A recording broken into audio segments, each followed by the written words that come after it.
So I like to get my garlic from H Mart, which is one of my favorite stores. It's a Korean grocery store that has all sorts of fresh ingredients for a really good price. And this is $5 for garlic, which I know is a lot, but it's already peeled, and so it saves me a lot of time. So I would recommend that you get something like that.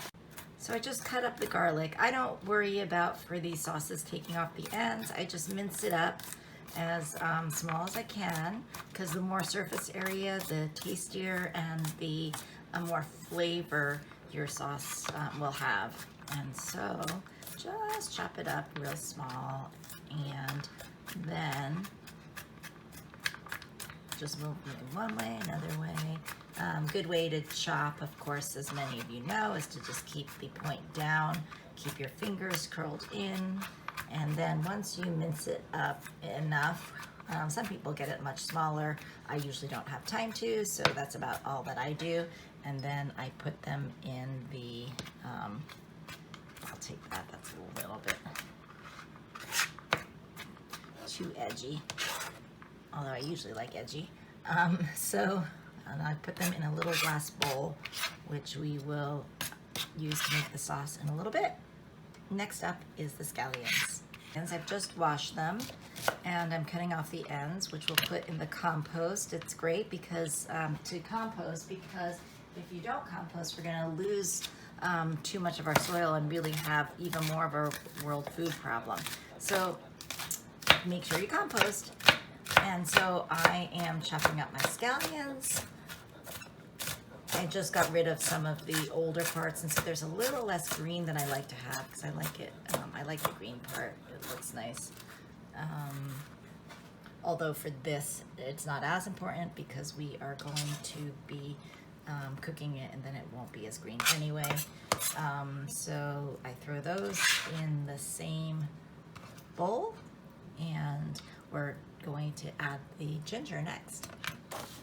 So I don't always wash the ginger, I don't know how you always wash the ginger. I don't always peel the ginger. But in this case where I just bought, like you can see, again, H Mart, my favorite grocery store. If you see here, it's $1.45 for this huge amount of ginger. And so I usually buy it in bulk from H Mart. But it isn't organic ginger, so I like to try to peel the skin. And so different people do it different ways. Some people use a knife, and in fact, I should probably use a knife on this little piece. But if it's a bigger piece, then I just use a peeler, like you see me using here, and just peel off the skin. But for our purposes of making the sauce, you don't really need to. I just do, I don't know if it's actually scientific based, but I think if it's not organic, that maybe I can get some of the,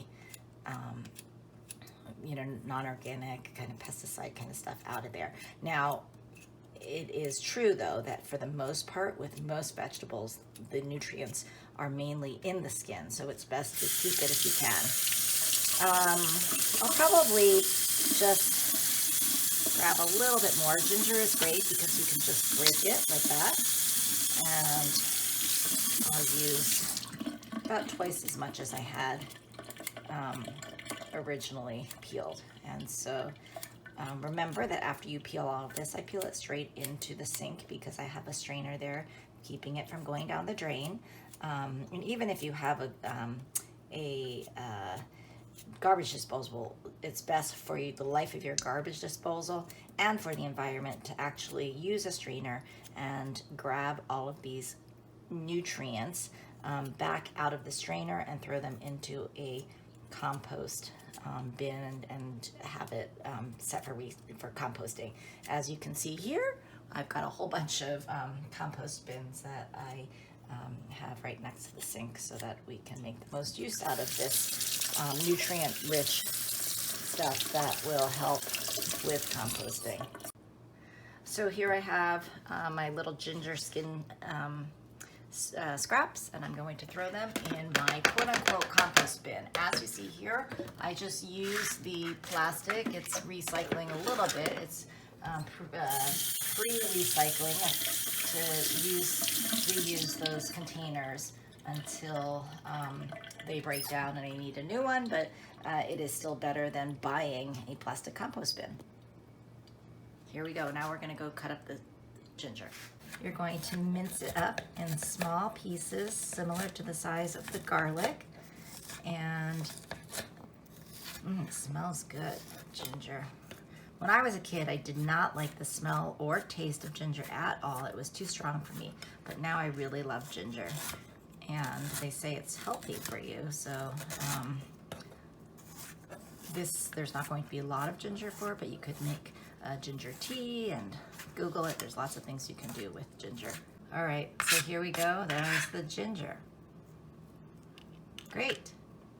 While you are cutting the last of your ingredients, perhaps the ginger, you can be heating oil on the stove.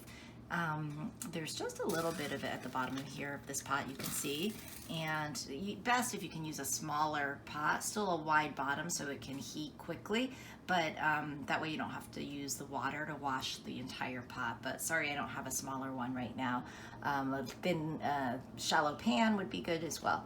So what you do, and this is one of those popo tricks my mom taught me, is that you can't really always tell. You can tell a little bit because the oil will look less viscous and more liquidy as it gets warm, but you can't tell how warm it is. So she puts the wooden chopstick into the oil, and you can see, or you can't see, a lot of bubbles forming yet. So we're gonna wait another couple of minutes to see. Now if you put the chopstick in, when it is, you can see it popping because I had water in the pot before. It needs to be completely dry before you start heating the oil, otherwise you have a dangerous situation where the oil gets so hot the water evaporates and pops out, and it can hit you and you can feel like you've gotten burned. So try to avoid that, and I will try to avoid that in the future.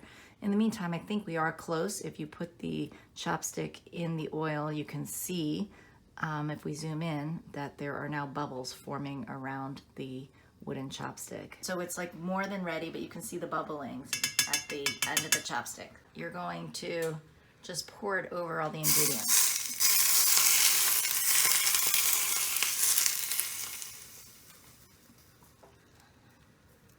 There you go. All of the ingredients with the oil in there, you'll just add the finishing touches, which are a little bit of salt, which if you don't have any, don't worry about that because the soy sauce is salty. You're going to add a little bit of sugar. That's going to take the edge off of the vinegar that we're about to put in. We don't need that much sugar, that's probably enough.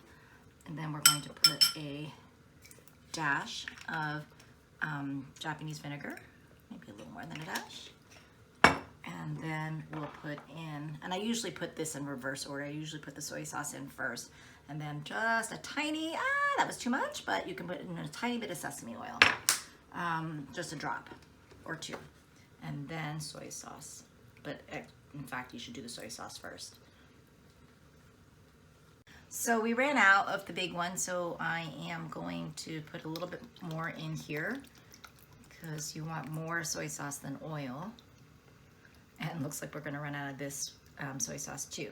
Good thing I put it on our Costco list. You saw also that I keep my little containers and then I just buy a big one, which hopefully will save the environment a little bit, and I keep refilling the little one. And there you have it, our ginger soy sauce to put on top of salmon, or you can use it for other kinds of things as well. Enjoy.